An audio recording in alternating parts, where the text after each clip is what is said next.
बहुत पुरानी बात है, क्योंकि पूज्य गुरुदेव श्री पहाड़ी बाबा महाराज लगभग 125 वर्ष की आयु में भगवत धाम पधारे। 125 वर्ष पूरे किए उन्होंने धरती पर। और ऐसे नहीं कि पड़े पड़े पूरे किए हों, ऐसे नहीं। हाँ, 125 वर्ष में भी ऐसे गरजते थे, शेर जैसे गरजते थे। तो महाराज जी अपने जीवन की 2 घटना सुनाते थे। बोले हम खाक चौक में पुजारी थे, गुरु महाराज ने ठाकुर जी की पूजा में हमको रख दिया। तो महाराज जी अपने जब पुजारी थे तब की घटना सुनाते थे, बड़े ध्यान से सुने। तो महाराज जी कहते थे कि उस समय ये हालत थी वृंदावन की कि घोर जंगल था और जहाँ सुदामा कुटी के ठाकुर जी, यहाँ अथाह जल था, कुटिया नहीं थी उस समय। और खाक चौक तो जमुना जी के तट पे ही था एकदम। और महाराज जी सुनाते थे कि शाम, बिजली तो थी नहीं, तो संध्या के बाद यहाँ सुनसान हो जाता था, घोर जंगल था।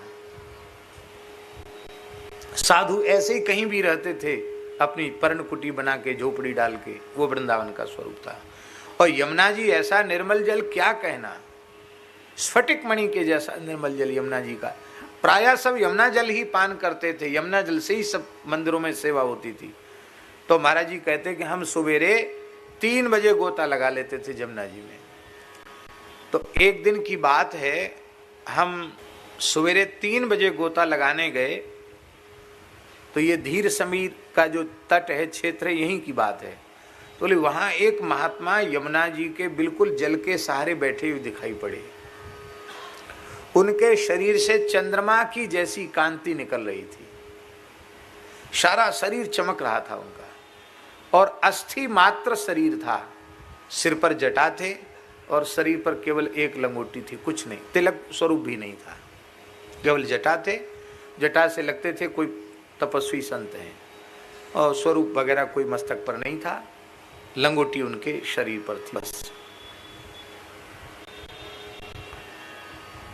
तो हमको बड़ा आश्चर्य हुआ कि ये महात्मा तो मैंने कभी देखे ही नहीं, पहली बार दिखाई पड़ रहे हैं। और इतने दुर्बल संत हैं, अस्थि मात्र शरीर है, तो ये आए कैसे होंगे चल के? कौन लाया होगा इनको? बोले खूब पास में जाके दर्शन किया, दंडोत भी किया, लेकिन उन्होंने हमारी तरफ देखा नहीं। हम स्नान ध्यान करके चले आए, फिर अपने ठाकुर मंदिर में सेवा करनी होती थी। मन नहीं माना, तो दिन भर तो कुछ बोले नहीं। रात्रि में जब ठाकुर जी की शयन हो गई, तो हमने गुरु जी के चरण दबाते हुए कहा, गुरु महाराज के, महाराज जी आज सवेरे सवेरे हम गए गोता लगाने, तो ये धीर समीर के आगे की बात है, यहाँ ऐसे ऐसे एक महात्मा झाड़ी में बैठे दिखाई पड़े। गुरु जी उठ के बैठ गए। बोले वो सिद्ध पुरुष हैं, तुम भाग्यशाली जो तुम्हें दर्शन हो गया, चलो उनकी सेवा देखो, शायद हमें भी हो जाए दर्शन। महाराज जी बोले, गुरु जी, महाराज के गुरु जी। तो मंदिर में ठाकुर जी का जो दूध भोग था ब्यारू का, वो कुल्हड़ में लिया, और ठाकुर जी का अधोटा दूध कुल्हड़ में लेकर के गए वहां।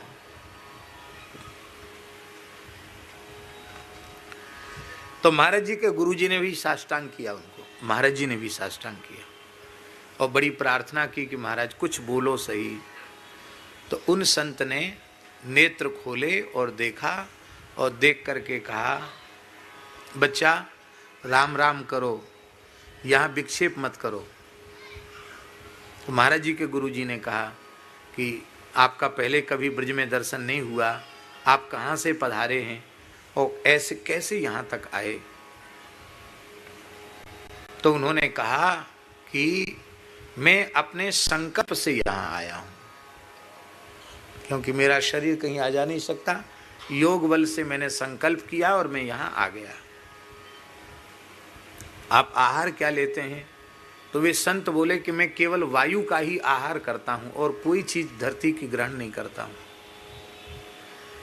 तो महाराज जी आप आए कहाँ से? तो उन्होंने कहा मैं यमुनोत्री के ऊपर निवास करता हूँ। क्या कहा? यमुनोत्री के ऊपर निवास करता हूँ, यमुना जी की शरण में निवास करता हूँ। तो फिर महाराज के गुरुजी ने पूछा, महाराज जी आपकी आयु क्या हो गई है?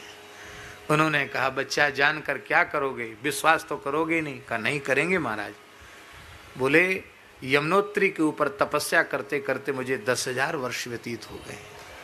तो महाराज जी यमुनोत्री तो उत्तराखंड है, यमुना जी है, वहाँ धाम है, आप फिर यहाँ वृंदावन में किस लिए आए? इतना सुनते ही उनके नेत्रों से आंसू बहने लगे और बोले बच्चा, साधन भूमि है उत्तराखंड और फल भूमि है वृंदावन।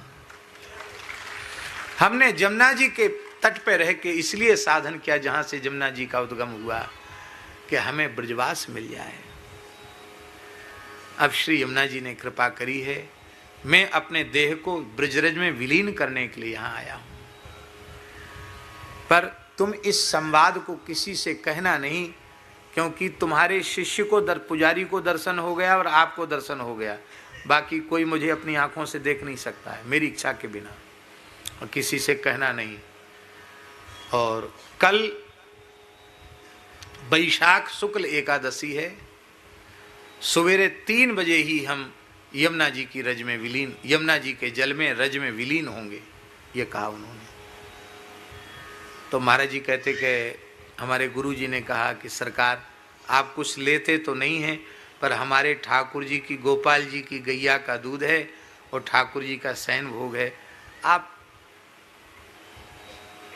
गुरु महाराज के शब्द हैं पहाड़ी बाबा बोले, गुरु जी ने कहा आप चुवन्नी भर ले लो। चुवन्नी भर माने चुवन्नी जानते हैं ना, चुवन्नी, तो आप चुवन्नी भर ले लो, नेक 100 ले लो। तो उन्होंने हाथ में कुल्हड़ लिया और होठ से लगाया, पता नहीं पिया कि नहीं पिया, कितना पिया या खाली होठ ही लगाए, और बस ऐसे करके महाराज के गुरुजी को दे दिया। महाराज जी कहते हमारे महाराज ने भी प्रसाद लिया, बचा हुआ हमको दिया। और अब चटपटी लगी, किसी को कहना तो है नहीं, तो गुरुजी के साथ सवेरे ठीक 3 बजे फिर पौने 3 ही बजे वहाँ पहुँच गए। वहाँ क्या देखा, वो गए यमुना जी में खिसक कर वे संत, और ऐसे यमुना जल का आचमन किया और जल में बैठे बैठे देह सहित रज में जल में विलीन हो गए। महाराज जी कहते ये घटना हमने अपने आंखों से देखी है, शरीर का कहीं चिन्ह भी नहीं दिखाई पड़ा।